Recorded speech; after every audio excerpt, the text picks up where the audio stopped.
15 ans ont passé. Ce n'est plus le temps des fêtes.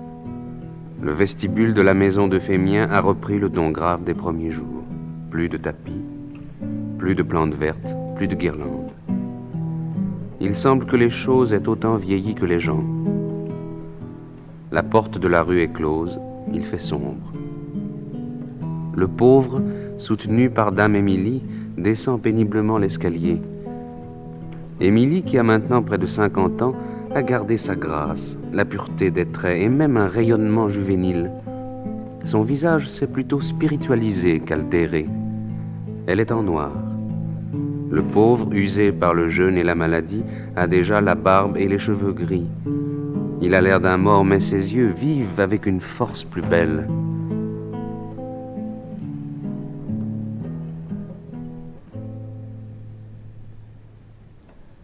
Arrêtons-nous un instant. N'est-ce pas, ami? S'il vous plaît.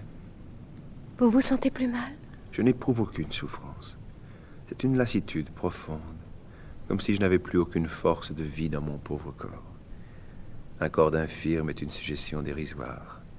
Et pour ne pas le détester, il faut songer qu'il ressuscitera. Encore un pas, voulez-vous? Je crains de vous lasser. Nullement, pauvre homme. Je vous fais perdre votre temps. Le temps qu'on perd à soulager ses frères, n'est-ce pas là plutôt du temps gagné? Mais vous en avez tant donné. Vous avez tant souffert déjà. À présent que la paix rentre dans votre âme et dans votre vie, vous devriez n'avoir qu'à en jouir.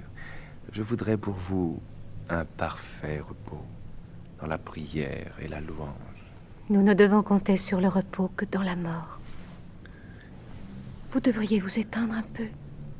Oui. J'aime de prier étendu, comme je serais au cercueil, la face tournée vers mon Dieu, les mains jointes, dispensées de toute action et de tout geste, libre enfin. Je vous aide?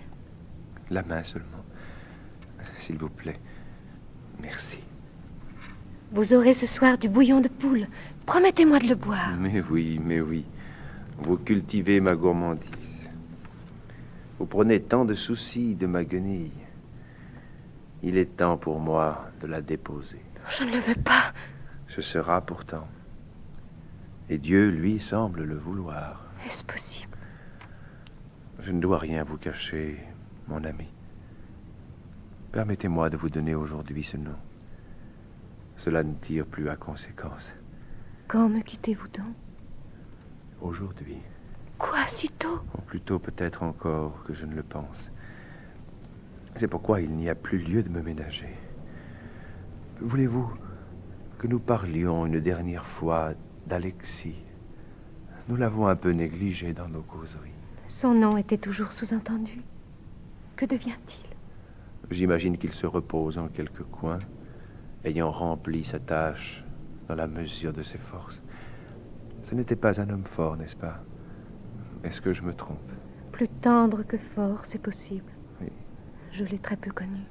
J'imagine qu'il a tiré de sa folie, car c'en était une de vous quitter. Tout ce qu'elle pouvait comporter d'utile, étant donné justement sa faiblesse. Peut-être eût-il moins bien vécu s'il était demeuré votre époux et maître. Selon moi, le bonheur est dangereux aux faibles. Il les endort. Mieux valait donc qu'il fût malheureux? Est-ce qu'il le fut? J'imagine qu'il fut soutenu par votre pensée, et qu'à cette heure, il pense encore à vous. Comme je pense à lui. Il dut craindre parfois de s'être trompé. Je vous le demande aujourd'hui, qui n'est pas un jour de mensonge. Regrettez-vous qu'il soit parti? Je ne crois pas. Regrettez-vous qu'il ne soit jamais revenu? Peut-être, ou du moins l'ai-je regretté autrefois. Regrettez-vous qu'un autre n'ait pas pris sa place? Oh non! Il n'y a plus l'ombre d'un regret en moi aujourd'hui. Jamais mon cœur ne fut aussi plein de lui qu'à présent, après plus de 30 ans d'absence. On dirait que je l'ai porté comme une mère porte en soi son enfant, et qu'il n'a cessé de grandir en moi, de prospérer, d'embellir, en un mot de vivre. C'est le fond de votre pensée. Je vous le jure. Alors, tout est bien. Émilie, si on vous disait maintenant, vous ne le verrez plus qu'une heure, pas même une heure, mais vous le verrez devant vous. Vos bras pourront se refermer sur lui, vos yeux se baigner dans ses yeux. Vous pourrez lui donner son nom. Alexis. Alexis. Que répondriez-vous? Je veux le voir ou non? Cela dépend entièrement de lui, pauvre homme. Si la rencontre lui est douce, elle le sera aussi pour moi. Non. Mieux vaut ne pas le revoir. On dit que l'excès de joie est funeste. Et il est tellement plus beau quand deux âmes qui s'aiment ont appris à se mieux aimer dans l'absence, qu'elles ne se retrouvent, ne se reconnaissent et ne se conjoignent qu'en Dieu. Ne le pensez-vous pas? Ami. Vous le pensez.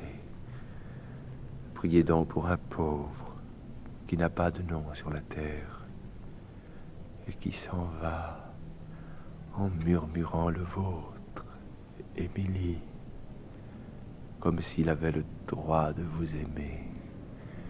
Béni, béni soit Dieu.